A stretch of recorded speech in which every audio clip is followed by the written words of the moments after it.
तुम्ही सध्या पाहणी करताय जे नुकसान झालं त्या संदर्भात नेमकं नुकसान काय झालं आणि मदत कशी केली जाणार आहे? पाहणीपेक्षा जास्त मी लोकांना आता कल्पना देतोय की नेमकं काय काय प्रशासनाच्या माध्यमातून होतंय आणि आपण पुढे काय करणार आहोत. नुकसान तर प्रचंड झालंय. इतिहासात कधी आपल्या भागात अशा प्रकारचं नुकसान झालं नव्हतं, तुम्हालाही कल्पना आहे.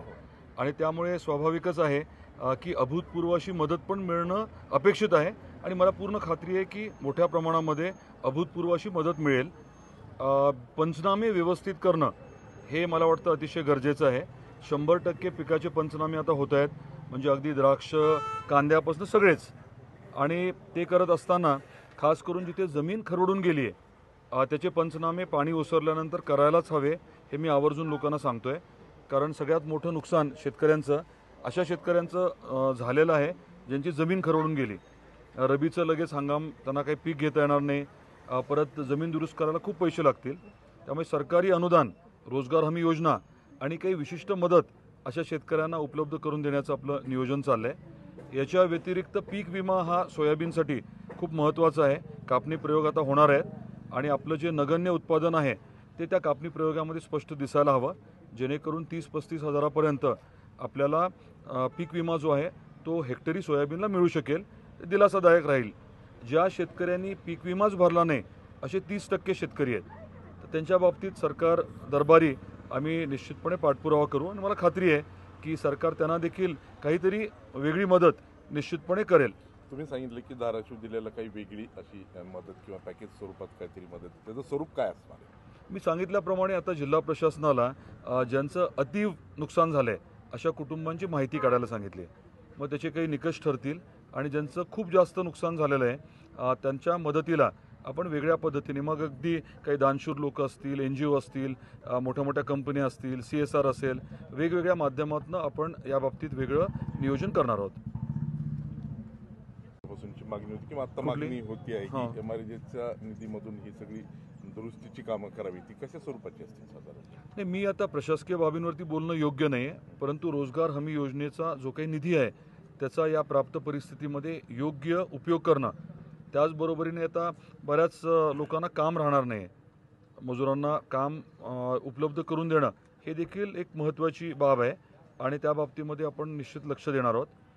2 अजून मुद्दे. एक तर हे सर्व पंचनामे आहेत याचं जाहीर वाचन करण्याचं ठरलेलं आहे. जिल्हा प्रशासनाची माझी चर्चा झाली आहे. शक्यतो शनिवारी रविवारी आपल्या पूर्ण जिल्ह्यामध्ये प्रत्येक गावात चावडी वाचन पंचनामे याचं, त्याचबरोबरीने गावातल्या WhatsApp ग्रुपवरती पूर्ण पंचनामे उपलब्ध करून देणं आणि ग्रामपंचायतीमध्ये यादी उपलब्ध करून देणं, म्हणजे कोणाचंही नाव आणि कोणाचंही झालेलं नुकसान त्याच्यातनं राहू नये ही खबरदारी सगळ्यांनी घ्यावी लागेल. शेवटचा एक मुद्दा म्हणजे बँकांच्या बाबतीत अनेकांचे खाते जे आहेत ते होल्ड केलेत आणि आलेलं अनुदान पण काढता येत नाही, हे कायद्याच्या विरुद्ध आहे.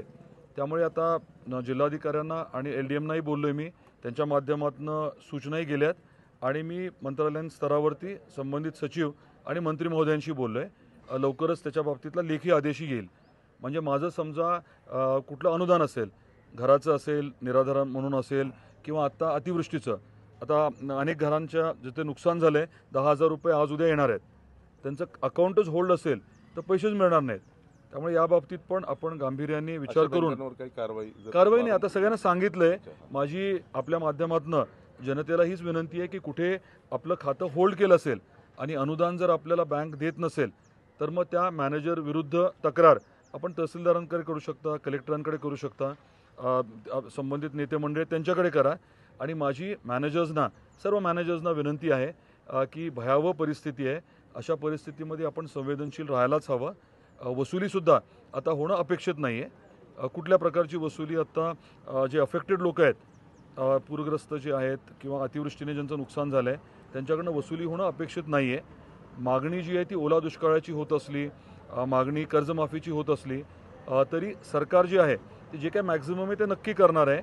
ओला दुष्काळ, कर्जमाफी याच्या अनुषंगाने जे काही अपेक्षित आहे, म्हणजे आपल्याकडे टंचाई सदृश्य परिस्थिती असा शब्दप्रयोग केला जातो, त्याच्यामध्ये जे काय असतं पुनर्गठन, कर्जाची म्हणजे परतफेड लगेच करावी लागत नाही किंवा शेतसारा माफ होतो, शैक्षणिक शुल्काचा विषय, हे सर्व बाबी ज्या आहेत आणि त्याचबरोबरीने इलेक्ट्रिसिटीच्या बाबतीत मला काही तक्रारी अशा आल्या होत्या की वीज बिल सक्तीने वसूल करतात घरगुती, तर तेही करणं अपेक्षित नाही आहे. आपले जे एसी आहेत त्यांना आजच मी आवर्जून सांगितलं आहे तसं काही होऊन चालणार नाही.